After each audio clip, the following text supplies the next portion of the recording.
Buying a home on Lake Lanier sounds like a dream. Serene views, private docks, weekends on the water. But before you dive in, there are a few critical things you need to know. Things that could cost you time, money, and peace of mind if you overlook them. Hi, I'm Ashley Smith, and I've helped countless buyers find their ideal lake home here. I've also seen too many people learn tough lessons the hard way. In this video, I'll walk you through what you absolutely must know, from dock permits and water depth to HOA rules and hidden maintenance costs. I'll also share real stories from buyers who learned these lessons firsthand so you can learn from their journey, not repeat it. Let's go. Let's start with the number one thing you need to check when buying on Lake Lanier: dock permits and water access. Not every home on the lake comes with a private dock, and not every home can get one.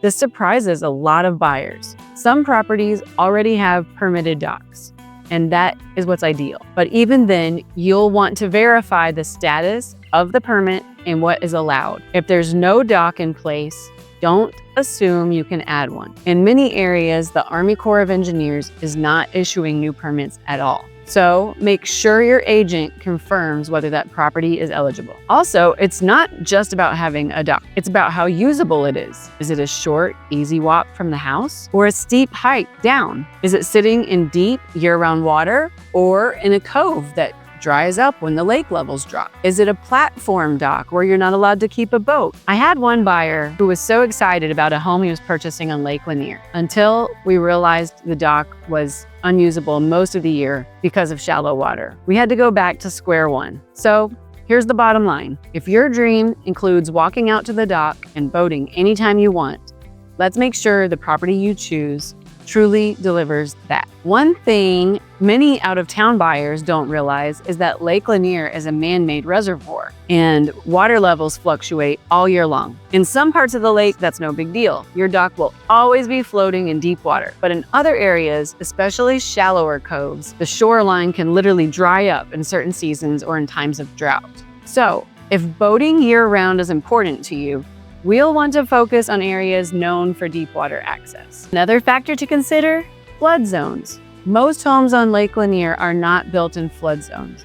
However, depending on the elevation of the property, you may face higher risk during big storms and therefore higher insurance premiums. Erosion is also something to look at. It's not that your yard starts slowly disappearing into the lake. It's that if your shoreline isn't properly maintained, topsoil erodes into the lake. This can cause an unhealthy environment for the fish, but also it can make your lake levels shallower over time. One couple I worked with fell in love with the house on Lake Lanier. It had great views of the water from the home, and they were ready to put an offer on the property till we looked at past aerial views of the property and saw that during drought years, the dock is completely on dry land, which means they wouldn't be able to use their boat at all. The takeaway here: we can't just look at what the lakefront looks like today.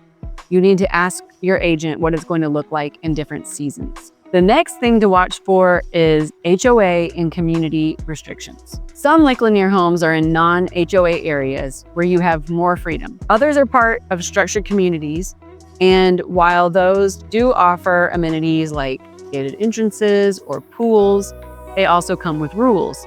HOAs might regulate dock use, rentals, fencing, landscaping, even what color you paint your house. So if you're planning to buy a home as a vacation rental, like an Airbnb or a VRBO, you must check if short-term rentals are allowed. I once worked with a buyer who had big plans to Airbnb their Lake Lanier property, only to find out during our due diligence that the HOA banned rentals under 6 months.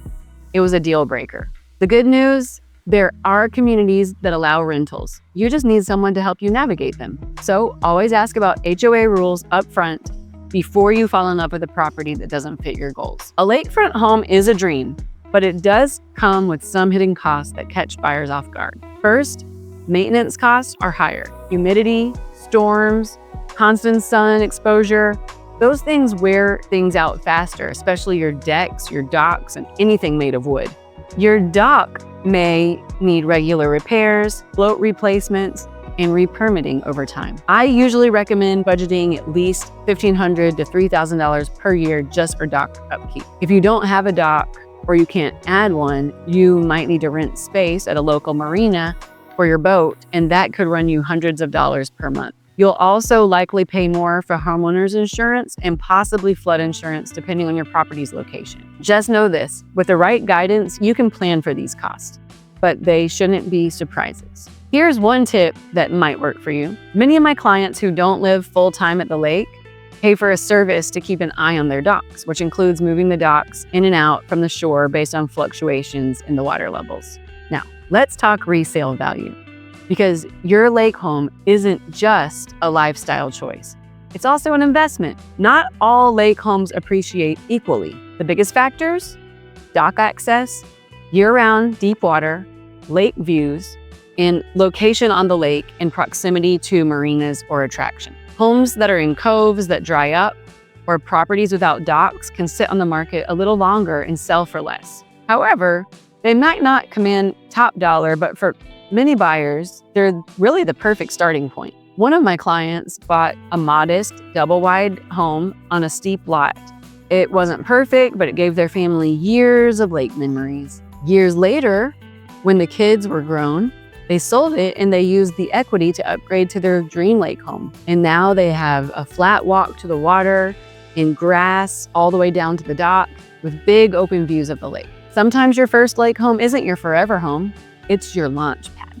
On the flip side, homes with great views and deep water tend to hold their value and often sell fast.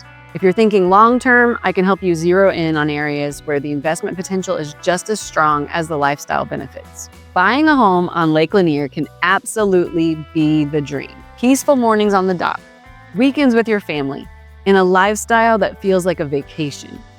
But as you've seen, there's more to it than just picking a pretty view. Now that you know what to look for, from dock permits to hidden costs, you're already ahead of most buyers. If you want someone local, experienced, and completely focused on helping you avoid the big mistakes, let's talk. I specialize in Lake Lanier real estate, and I would love to help you find the right home.